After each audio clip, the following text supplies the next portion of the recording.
My name is Clayton, and welcome to episode number 92 of the Watch Dog podcast.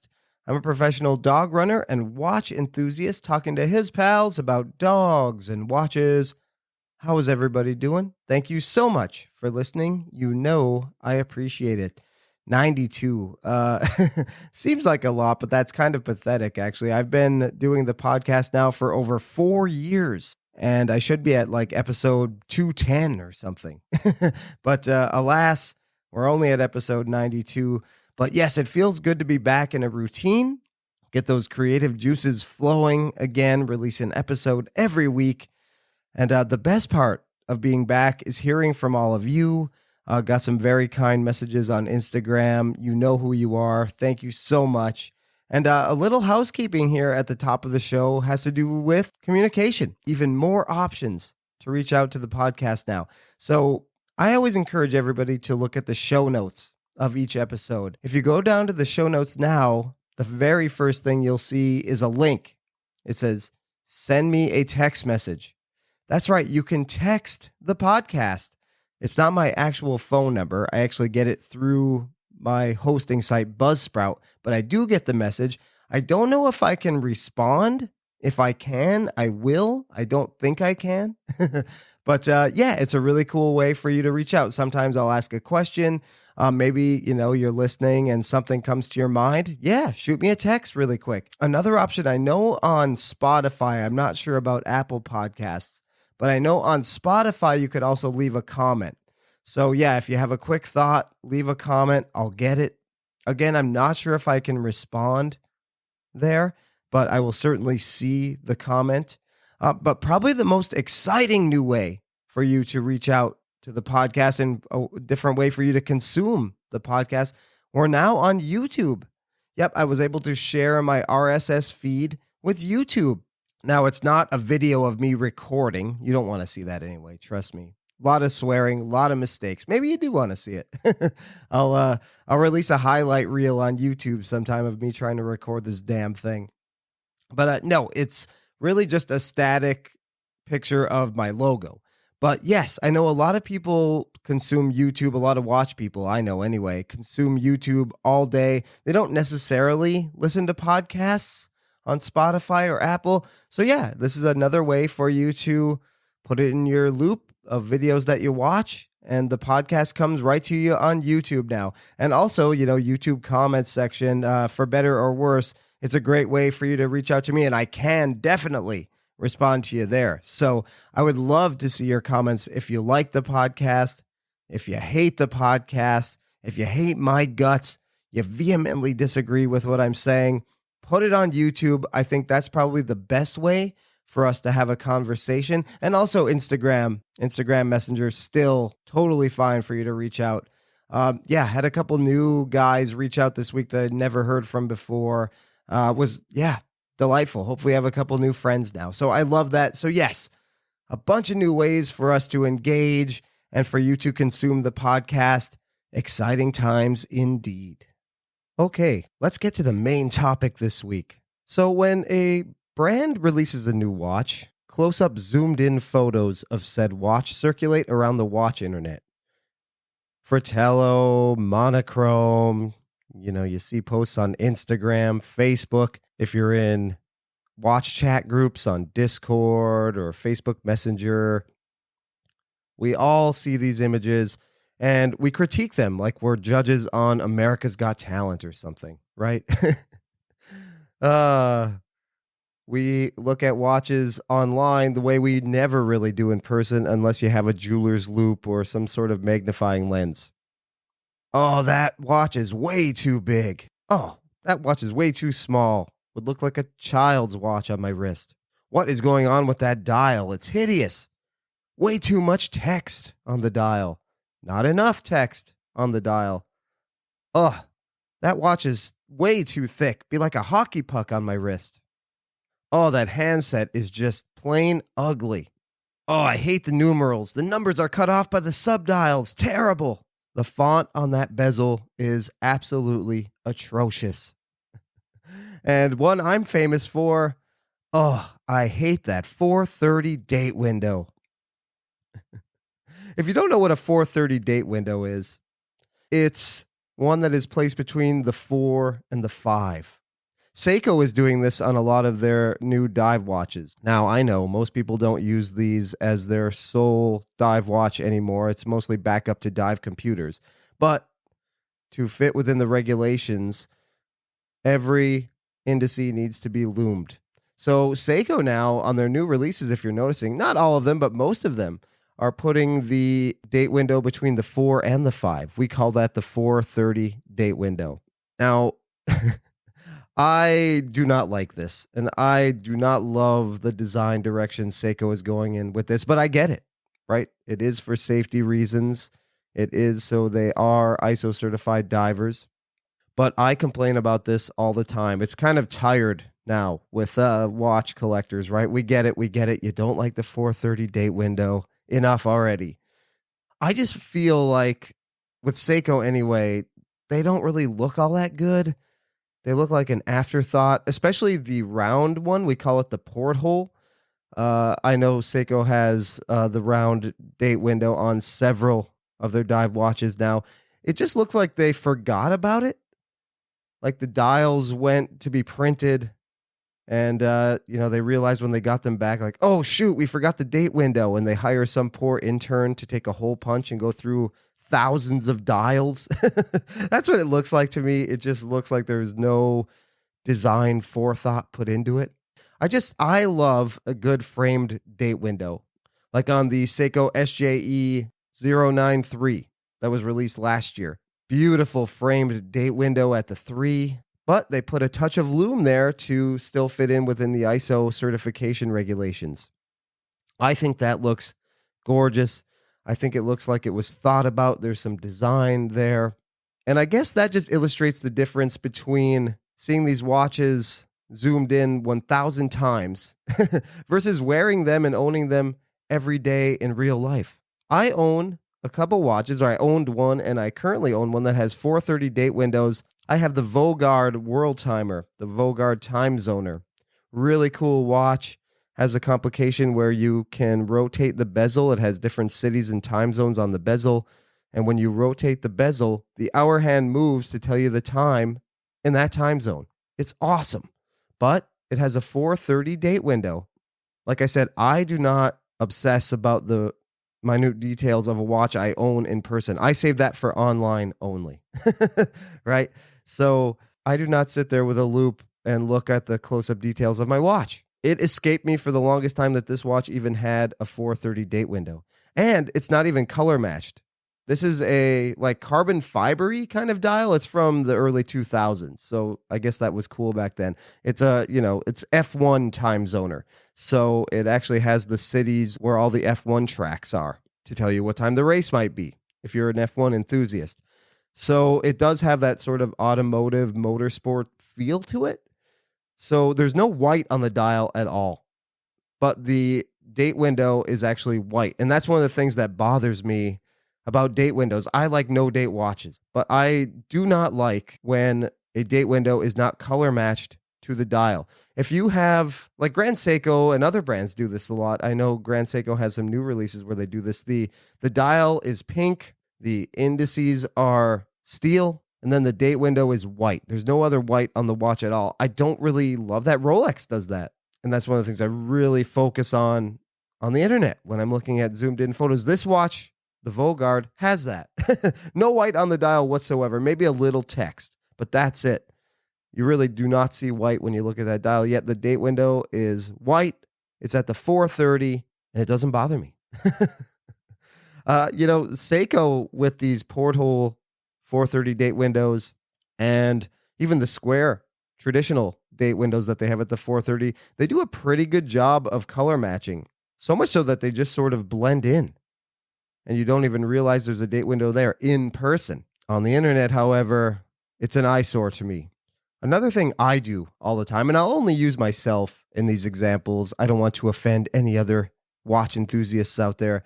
Another thing I do is I'll look at a watch and I'll say, well, if it was smaller, if it was thinner, if it was this, if it was that, I would totally buy one.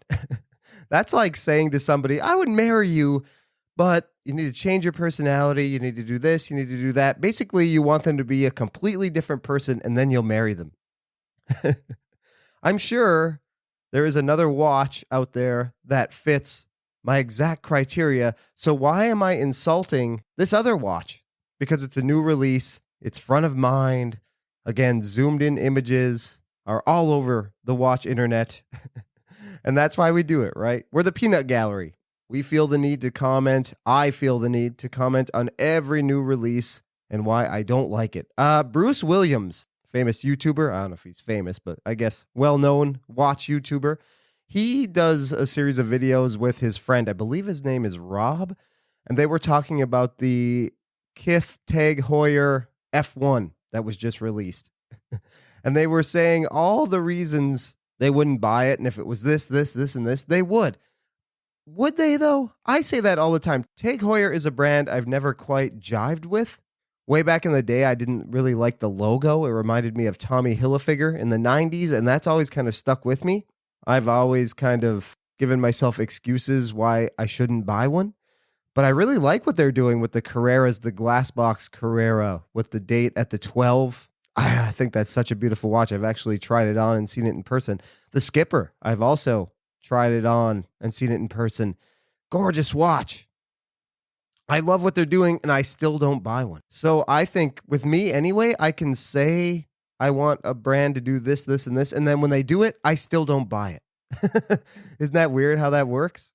Now, there are a few things that I think I'm picky about that maybe other people aren't, and it has made me sell watches. Grand Seiko and the bracelet and the clasp. I am somebody who likes to wear my watches tight. That fine line between a watch not moving around on my wrist, but also not cutting off the circulation. That's where I like to wear my watch. We all know Grand Seiko does not have micro adjust on their bracelets. This does not bother people, especially if you like to wear your watch a little on the loose side. This is perfect. But for me, I've owned 3 Grand Seiko watches, tried them on straps when the bracelet doesn't work, and, the bracelet thing has just kind of killed the brand for me. Some people think that is absolutely ridiculous. But if I buy a watch on a bracelet, I'm buying the watch on the bracelet because I want it to work. I know some people buy a watch on a bracelet because of resale value, and you should always buy the bracelet option because you'll do better when you go to sell it. I buy a bracelet option because I want to wear the damn bracelet, and I just can't with Grand Seiko. I don't think the bracelet quality is too bad, but there's no micro adjust, and I just can't get it tight enough. It's either way too tight or just loose. I do not like a loose watch. I've said that before. I'm an active person, and I do not like a watch flopping around. But we are the vocal minority watch enthusiasts. We like to think the watch world revolves around us. But in reality, I think we probably make up, 2% of all watch buyers?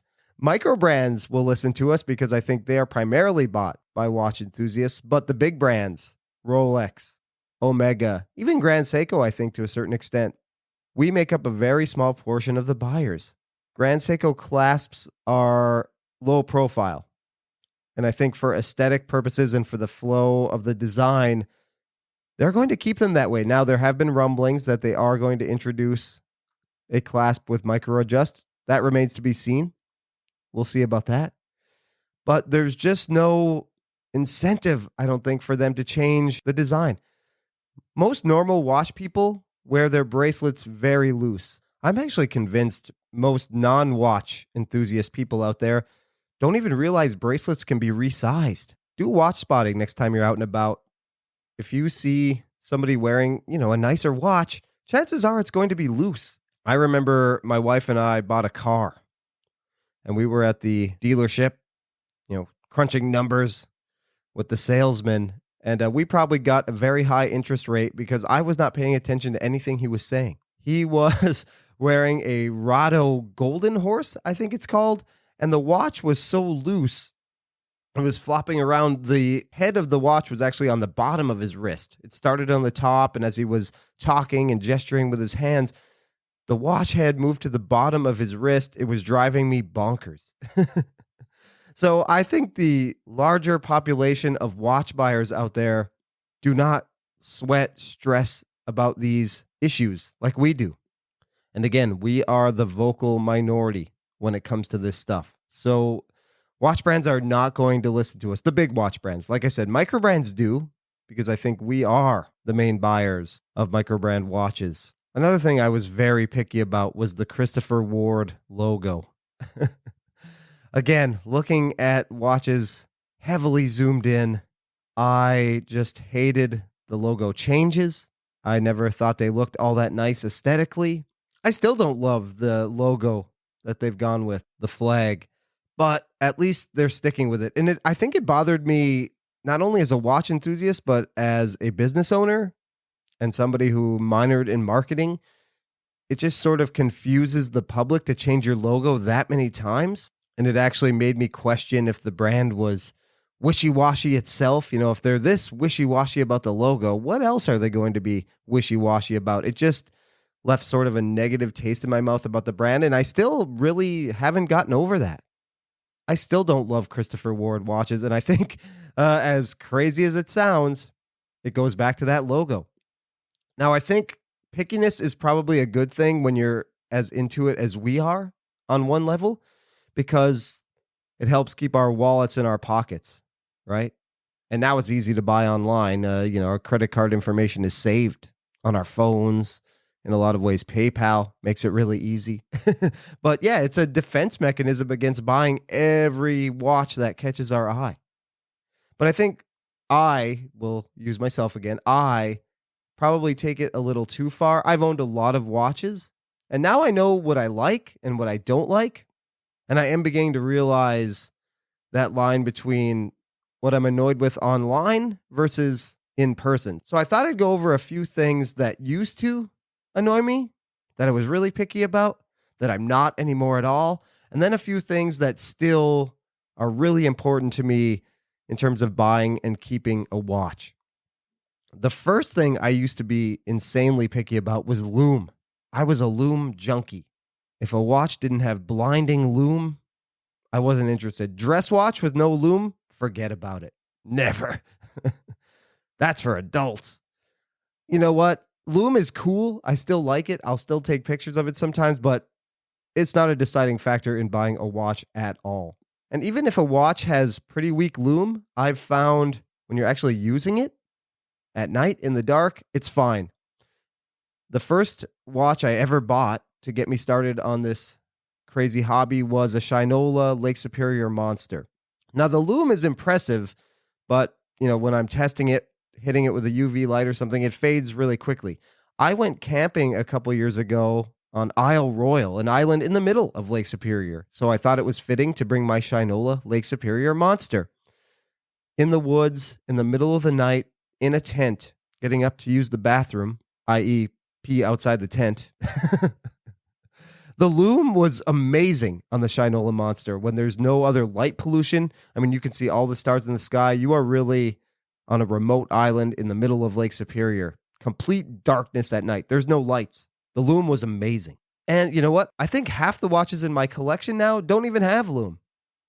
My Citizen, no lume. My Moser doesn't even have indices, no lume. The Volgard I was talking about, very little lume application, and it's, going on 20 years old. The lume's not great.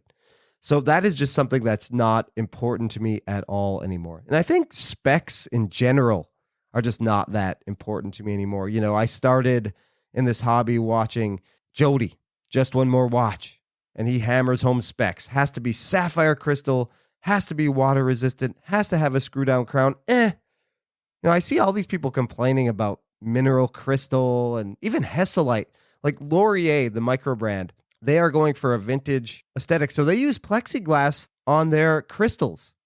I think that's amazing. They wouldn't be Laurier if they used sapphire. And scratches come out on plexiglass, on Hesalite with a little poly watch. No problem. And this is just maybe a rant.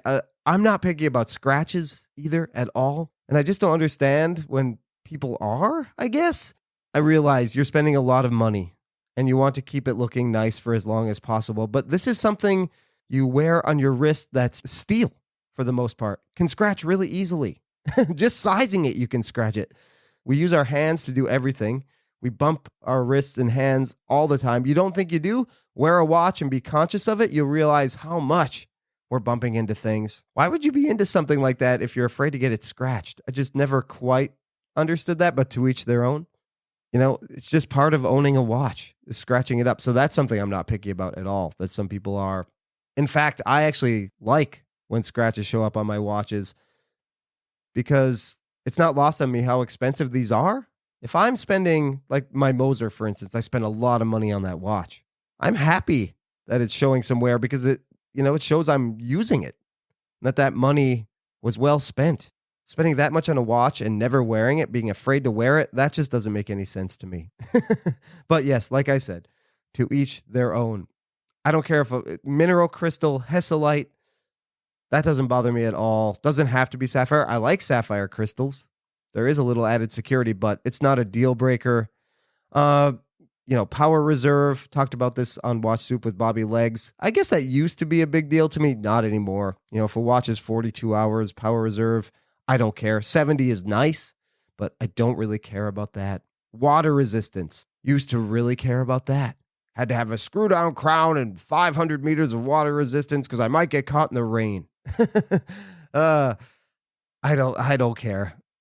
I wear my Moser. It has 30-meter water resistant. I've worn it in the rain. I wear it hiking. I just do not care about that anymore. A few things I still care about very much. And one is bezel action. I love dive watches. I buy dive watches. I think 90% of the reason I buy dive watches is so I can have the bezel as a fidget spinner. I'm a nervous guy, high anxiety.